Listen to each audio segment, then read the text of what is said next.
Hey guys, Ryfrost here, welcome back to my channel, thank you for stopping by. So today we're going to be looking in depth on how to use the Night Fae Covenant ability Fae Guardians for Priest, or more specifically Holy Priest, because right now Holy Priests are the best in Mythic Plus and almost in Raid.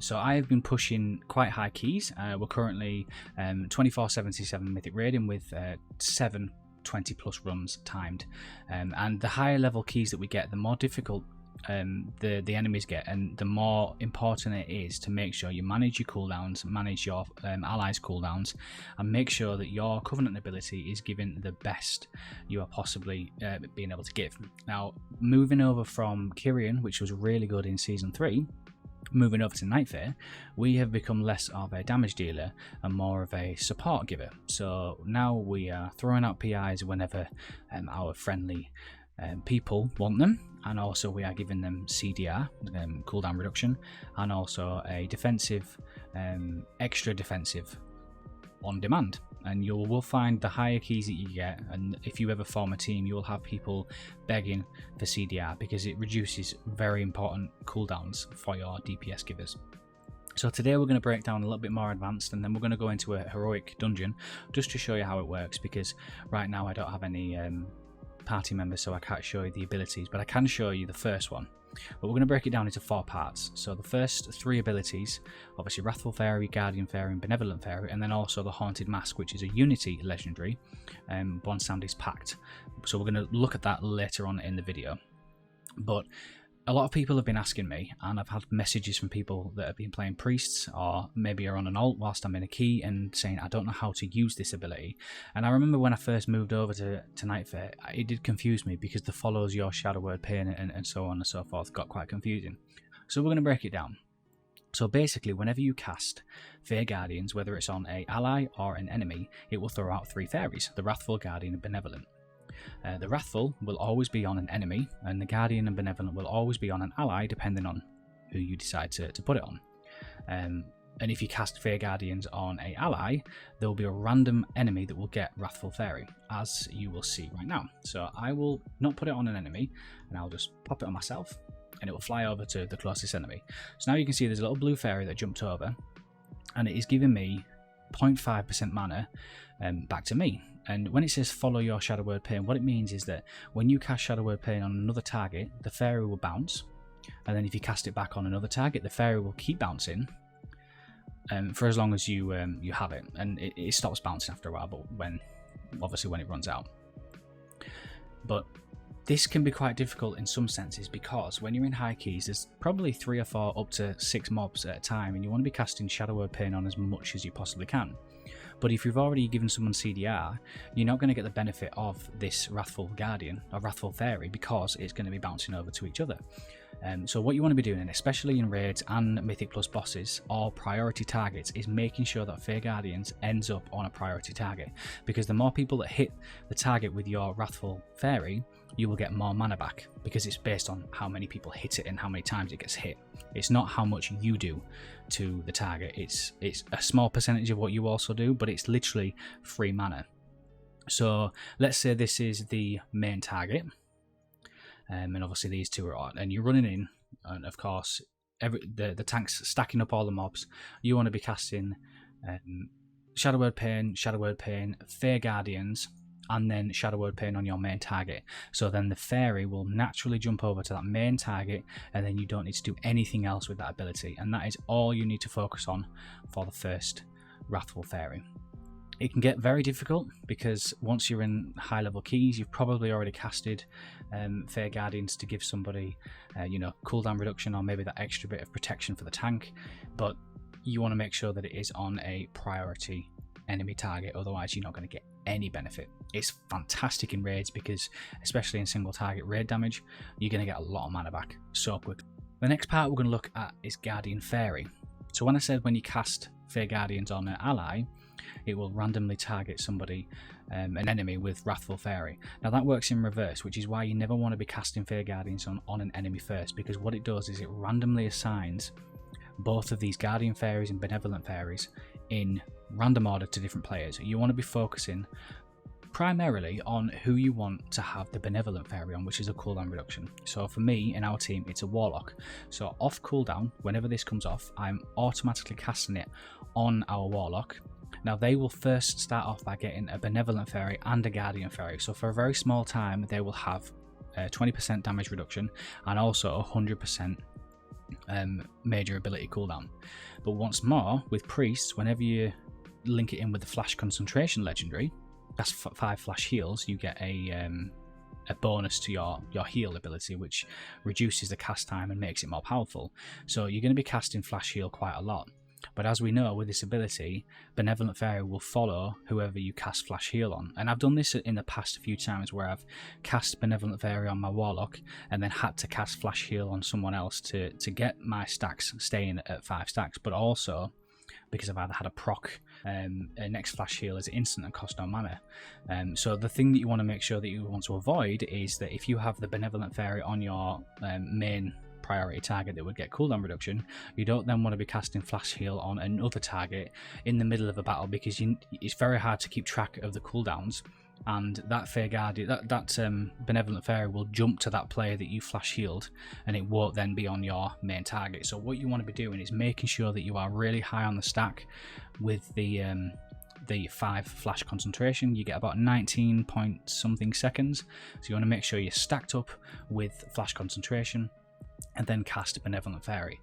So if you're in a position where it's just about to run out, what you probably want to be doing is casting flash heal on the target you have the cooldown reduction on. Even if they're full health, the cooldown reduction will then stay on that target. And then finally, the Guardian Fairy for the original Fae Guardians ability is reduce damage taken by 20%. So this links into what I was saying about why you want to cast Fae Guardians on an ally and not an enemy, because if you cast it on an enemy, like I say, Guardian Fairy will jump to one target and then Benevolent Fairy will jump to another. So what I tend to do in the high keys, and I'll show you a little bit in the heroic dungeon I'm about to join, is that I would cast Fae Guardians on a main target, and then if, for example, the tank needs a little bit more damage reduction, or a player that's about to get a major boss or damage ability hit them, or whoever gets the major damage ability going towards them, and then the Fae Guardian will naturally jump across whenever you cast Power Word Shield. But the final ability that I want to talk about is the legendary, the Unity Bwonsamdi's Pact. But basically what happens is that you now have a second ability once you've cast Fae Guardians called Haunted Mask. Now what Haunted Mask does is it follows, it originally gets casted on the player that you've casted Fae Guardians on. So with Haunted Mask, this is where the benefit really comes into it, and this is the main part of the video where I want to talk about how to manage your cooldowns more responsibly and a lot easier. Because you have a choice with this Haunted Mask, you have a choice of an extra mana back to you, extra 20% damage reduction, or an extra 50% cooldown reduction, depending on where you put your target. So let me explain. So I'm going to cast Fae Guardians on the enemy here just to show you the only ability that I can, because I'm not in a party. So you will see there is a mask and also the Wrathful Fairy. What you'll also know is when you cast Wrathful Fairy on Shadow Word Pain on another target, the mask stays on your original target. So this is where you get a little bit more of a customization, because now you can have 2 targets that will have 0.5% mana. So what that means is, in Mythic Plus situations, you can have 2 targets that will give you 0.5% mana back. So in a cleave situation where maybe there's 2 big enemies, you can have Wrathful Fairy on one and the Haunted Mask on another, and no matter what gets hit, you will get mana back.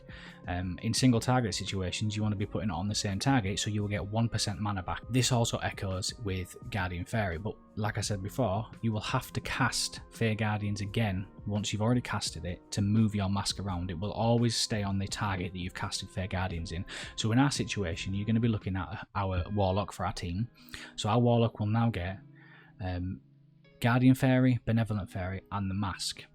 And that can get quite confusing because it doesn't duplicate all the abilities, it only duplicates the one. And I believe with the Warlock, it naturally goes to Benevolent Fairy. So it doesn't give 100 extra percent, it gives 50 extra percent, which I think is a bit of a cop-out. But basically what will happen is I cast it on my Warlock, or let's say we cast it on me now, I will get cooldown reduction by extra 50%, the damage reduction, and also the Benevolent Fairy. So I want to move it over to there, I press it again, and the masks move across. I still get all the main abilities on my Guardian Fairy because that follows either Shadow Word Pain or Flash Heal or Power Word Shield, but the mask, as you can see there just before it finished, will move. So let me show you how this works in a dungeon situation. So now we actually have some party members, so we can really show the Fae Guardians ability. Now hopefully I won't need to heal as much, so I can show what we're doing. So we have a lot of players here that are taking damage. Now we know for a fact that the main target usually will get probably more damage taken than the rest, which will be the tank.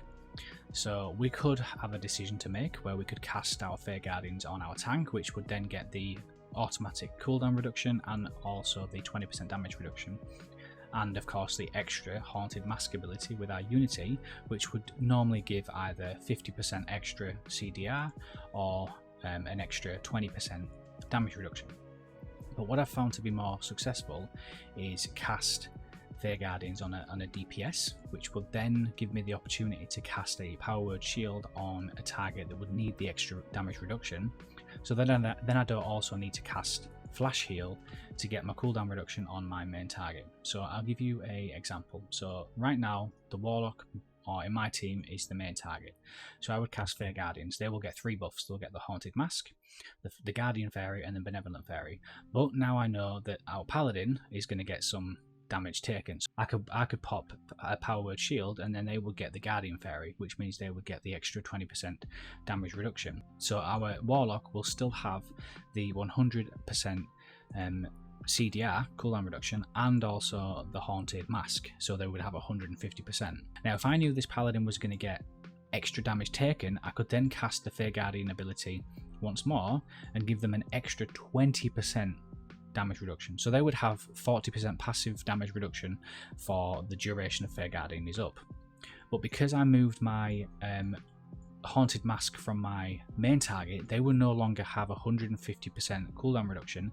They would only have 100% cooldown reduction because the extra 50% is where the mask is going. So now I could say that Paladin has had that ability hit him. The 40% damage reduction has been successful. I could then move my Haunted Mask back to my Warlock to give him an extra 50% additional cooldown reduction. So I'm going to show you once more how that works. So Warlock has all 3: Haunted Mask, the Benevolent Fairy, and the Guardian Fairy.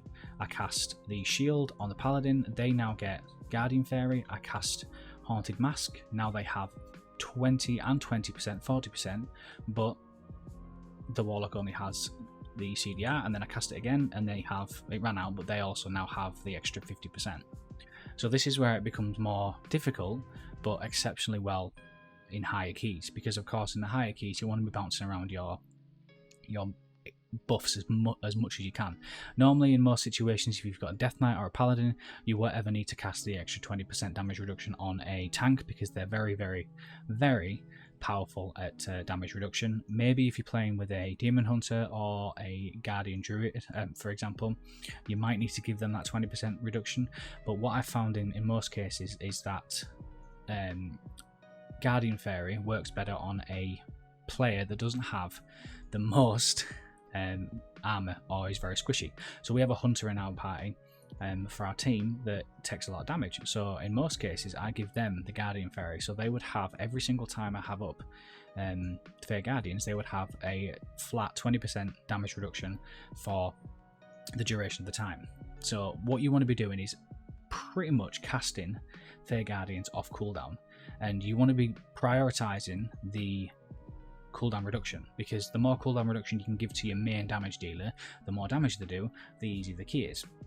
So every time on cooldown you want to be casting it on your main target. Paladin's about to get some damage, you pop there, you can see this, now they've got 20%, but now they're going to get a really big hit, so you cast the mask has come to me for some reason. Now the mask is giving an extra 20%, they now have the damage taken, you can move it back to your Warlock, for example. That's how you basically focus on how to use it more effectively. You very rarely need to use it on a main enemy because, as I said, when you cast Fae Guardians on a player, it will randomly assign Wrathful Faerie to an enemy. Now, the only time you would ever need to focus on that is if that enemy is about to die. You want to move that Wrathful Faerie over to another enemy to make sure that the other target that will next be hit has that additional mana back to you. Because of course, if you were to cast Fae Guardians on an enemy, it would give them the mask, it would give them the extra Wrathful Faerie debuff or buff, and then random players would get the Guardian Faerie and the Benevolent Faerie. So if I was to break it down, I would say focus on your cooldown reduction Faerie on a main player that would do the most damage. So for me, it's the Warlock, and then put your Power Word Shield on a player that is squishy or is about to get hit very hard. So for us, it's the Hunter. If you cast a Haunted Mask on a player that has no fairies, it doesn't provide any bonus or any benefit. So you want to be making sure that it stays on pretty much the targets you want it to stay on. The only thing you would really focus on is the extra damage reduction. And now this is where I say it's mainly important to keep your mask on the CDR Faerie, because the Benevolent Faerie, because then it doesn't move. If you were to cast Power Word Shield on a player and then somebody else is about to take some more damage, you want them to have that damage reduction, and you cast it on another player, the Guardian Faerie would move to the player that you've cast Power Word Shield on the most. And if you then have Haunted Mask on the player that originally had the Guardian Faerie, the mask would stay there, it wouldn't move unless you cast it again, and it would provide no benefit to that player. So to break it down into most important value, cooldown reduction first, make sure the mask is on that, and of course they have 150% cooldown reduction. If you ever need to make sure that a player needs damage reduction, you would then put Power Word Shield, and then it, once again, like the Shadow Word Pain, it would follow to the last person that would cast Power Word Shield. So if you needed to move it around, then you could, but you would only ever really use that in most dire situations where a player is about to take a massive hit from an enemy, maybe has aggro on a few targets, and that their icon is showing up red, and you want to make sure that they have a little bit of extra damage reduction. You can then press it on that, but your main priority focus is to give your main damage dealer cooldown reduction, or in some cases other players that maybe have like an extra 20 seconds left on a major ability that will help your player, help your team. So Wrathful Faerie is the least of your concerns. Just stick it on an enemy and just get mana back. The main important one for me, and you will find in your situation, is the cooldown reduction. So stick it on a player that is going to do the most damage. Stick the mask. By standard, it automatically goes on that player, but if you accidentally move it, make sure that the mask and the Benevolent Faerie is on your main target. And if you do need it, stick your Guardian Faeries on someone that's going to take a lot of damage. But I hope I haven't complicated things for you. It is extremely simple to play once you get your head around it, but making sure you have your fairies up in the best situation you possibly can, and make sure that they have the most uptime on the players that will benefit it the most. You will find so much more success in playing Guardian than playing any other Covenant as a Holy Priest. Hopefully you've enjoyed the video, hopefully it's helped a little bit, and I've gone a little bit more in depth on what you need to do. If you do like this video, if you like this guide, please let me know in the comment section down below. It's pretty much the first guide I've ever made, so I'm a bit on the ropes with it, and I'm sure I'll get better with more guides. But you will see more guides on Priest, more footage for higher keys on this channel. So please hit that subscribe button, thumbs up, write a comment down below, and I'll see you guys in the next video. Take care. Bye bye.